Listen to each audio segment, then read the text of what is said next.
Hi, I'm Tessa. And I'm Millie. And today on Bloody Mary, Westminster votes yes to same-sex marriage, but not all the Tories back David Cameron.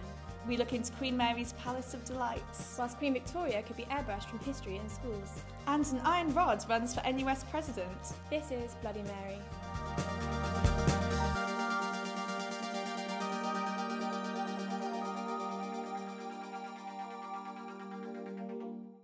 First of all, Westminster votes yes to gay marriage. Prime Minister David Cameron said Tuesday's vote had been an important step forward. Whilst Labour leader Ed Miliband called it a proud day.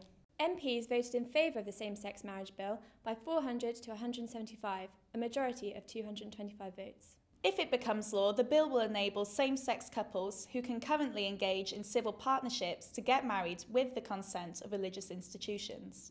However, not all the Tories voted in favour of the bill. Many have said this was a sign of significant challenges to David Cameron's authority, as almost half of his own MPs failed to support him. The Education Secretary, Michael Gove, has been accused of airbrushing Queen Victoria from the primary school curriculum after a draft was leaked to the press.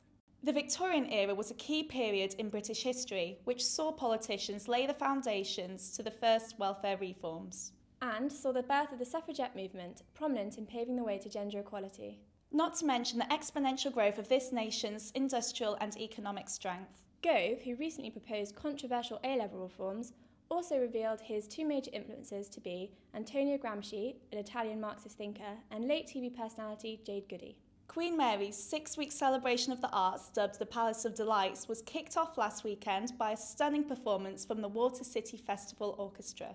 The orchestra, assembled by QM's ever-talented music society, commenced the festivities in recognition of the People's Palace £6.3 million recent renovation.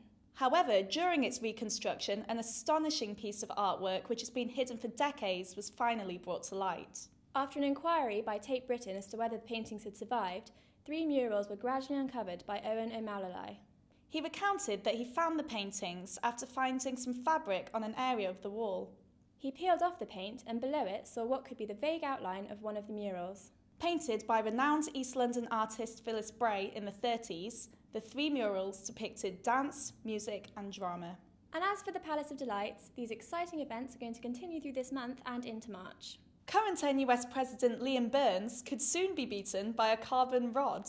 No, he hasn't upset the student body, but a carbon rod is running for president in the NUS elections, which will begin on the 8th of April. Samuel Gauss, a student officer at UCL, is the representative of the rod and claims that previous candidates have lost touch with students. He says they offer nothing but bland campaigns whilst repeating and breaking the same old promises. Its slogan, "In Rod We Trust," and even some of its policies are meant to be satirical. But the other 3 candidates seem to be taking it in their stride in their presidency bid. So Tessa, do you think you'll be voting for Rod? I think I'll be voting for Todd. Todd. You know, like from The Simpsons. No, anyway, we want to hear your thoughts on this week's news, so tweet us at QMTV channel or get in touch over Facebook. Thanks for watching Bloody Mary. We'll see you next week. Bye. Legislation faces a lengthy battle and doesn't intend for the first same-sex marriage to be held until